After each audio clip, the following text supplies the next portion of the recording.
പ്രധാനമന്ത്രി നരേന്ദ്രമോദി ഇന്ന് കൊച്ചിയിലേക്ക് എത്തുകയാണ്.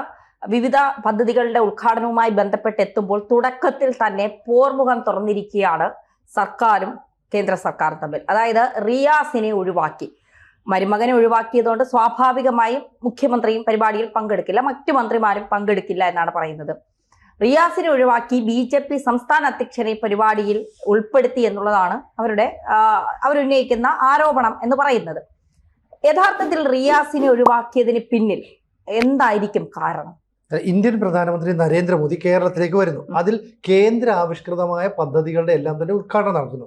ഈ പദ്ധതികളുടെ ഉദ്ഘാടനത്തിൽ ആര് വേണം ആര് വരണ്ട എന്നൊക്കെ തീരുമാനിക്കുന്നത് കേന്ദ്ര സർക്കാരാണ്, അല്ലെ പ്രധാനമന്ത്രിയുടെ ഓഫീസിൽ നിന്ന് തരുന്ന ലിസ്റ്റ് അനുസരിച്ചാണ്. ഇവിടെ PWD വകുപ്പ് മന്ത്രിയായിട്ടുള്ള PM മുഹമ്മദ് റിയാസ് പറയുന്നത് പ്രധാനമന്ത്രി പങ്കെടുക്കുന്ന ഇത്തരത്തിൽ ഗതാഗത വകുപ്പുമായി ബന്ധപ്പെട്ട കാര്യങ്ങളൊക്കെ ആണെങ്കിൽ, അതായത് PWDയുമായി ബന്ധപ്പെട്ട കാര്യങ്ങളാണെങ്കിൽ സംസ്ഥാന മന്ത്രിക്ക് ഔദ്യോഗികമായ ക്ഷണം ഉണ്ടാകാറുണ്ട്. ഇത്തവണ ക്ഷണം ഉണ്ടായില്ല.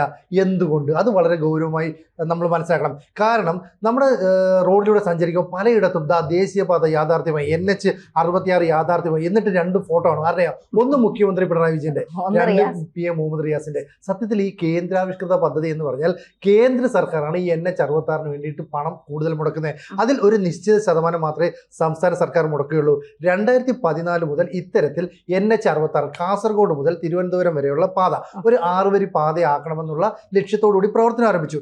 ഈ national highway authority of India കേരളത്തിൽ പലയിടത്തും ഓഫീസൊക്കെ തുറന്നു. പക്ഷേ UDF സർക്കാരിന്റെ നിസ്സഹകരണം മൂലമായിരിക്കാം എന്തോ നാഷണൽ ഹൈവേ അതോറിറ്റിയുടെ ഓഫീസുകൾ പെട്ടെന്ന് റീജിയണൽ ഓഫീസ് ഉൾപ്പെടെ പൂട്ടി.